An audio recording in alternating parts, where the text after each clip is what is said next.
there is such a thing as positive psychology. Dr. Nick joins us this morning with more. What is?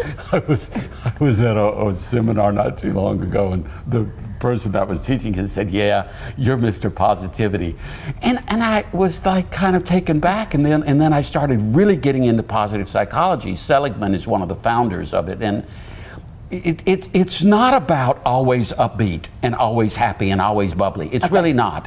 It's about focusing on more positive, soul-feeding, psychic-feeding emotions. Okay. So I think we ought to start. What's the one emotion that all of Baton Rouge can say, I know what that is? Oh, euphoria.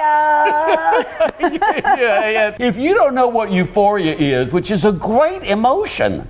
Oh my gosh. Think of where you were Monday night at 11:30. You were just euphoric. Absolutely. And it's just, and again, it's not that it's going to last forever. I read that most people had the LSU flu the next day. So, Yes. so it's but euphoria certainly is one.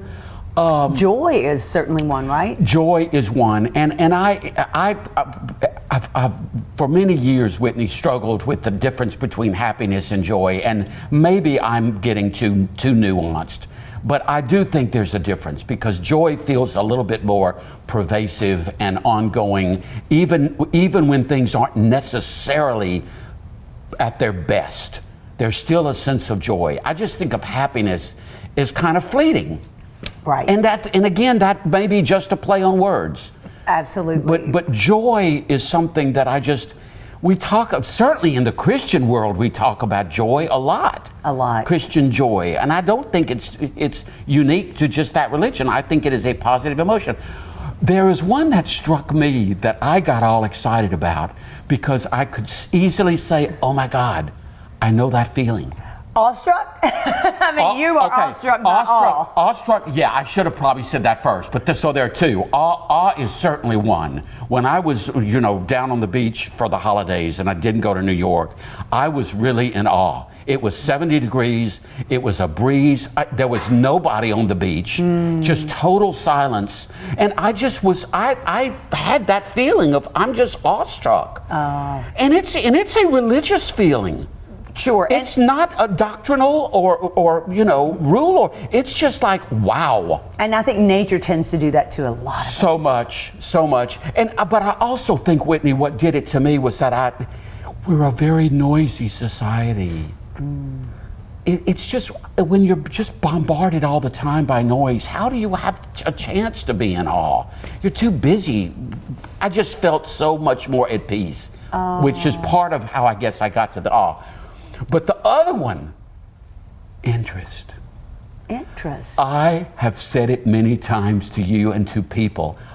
What keeps me in this gig is the story. You're right. I am fascinated with people's stories, especially the ones that say, I'm embarrassed to tell you. I'm like, tell me. And it's not nosiness. No.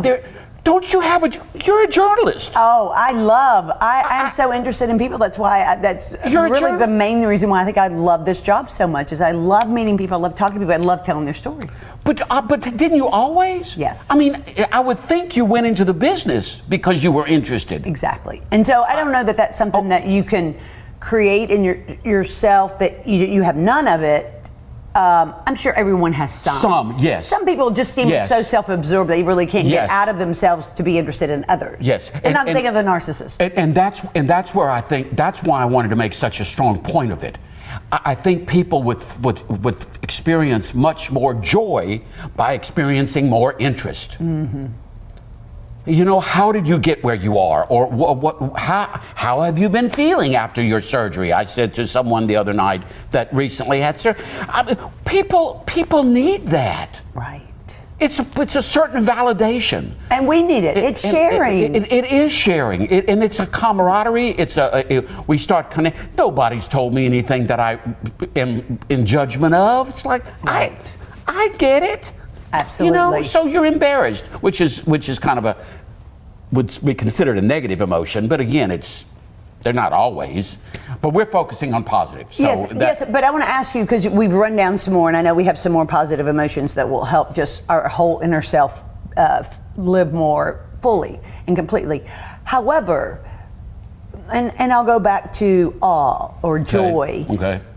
How does just focusing on that emotion create that emotion? Ask that again. How does concentrating on that emotion create that emotion in us?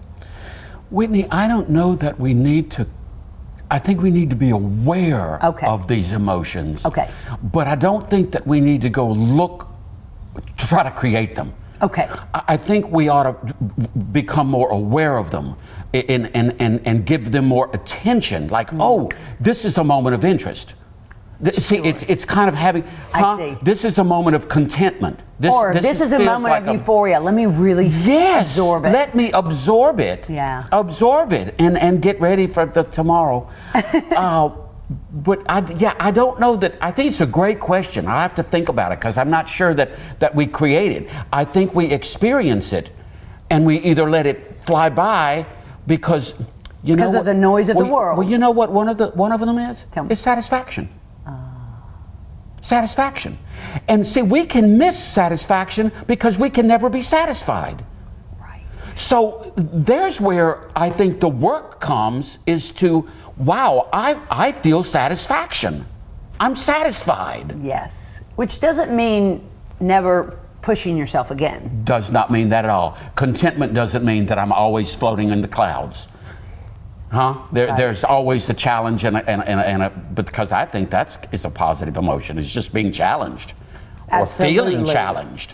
I wanted to mention that Jim Carrey, I watched this show where they gather around a table. I can't think of the name of it, but actors, and the last one was directors, and they literally have a conversation about their craft. Oh, fun. But Jim Carrey looked across the table at an actor and said, I have followed you, he said, and I didn't know whether I wanted to feel envy or admiration. He said, and I chose admiration. Because that is a positive emotion. Absolutely. To admire someone, to admire a certain behavior, that's admirable. That's an admirable quality. And you feel good by noticing it. Absolutely. Huh? Yes. It almost feeds your own desire to be not ego admired, but to be admirable. Yeah. Well, to admire someone else instead of, again, feeling envy or jealousy, which is I think a much darker emotion. I don't think it's healthy. No, I would agree. I would agree with that. I was trying to think. It seemed like there were a couple more. Amusement, to be amused, confident. I mean, we say these. Right. We say it, but we don't sit on them. We don't sit on it, and we don't let it. We don't let it kind of, again, I call it digest. We don't let it in enough. Anyway, have a great week, everyone. Thanks, Dr. Nick. Have a great Sunday. Have a great Sunday. More Weekends with Whitney after this.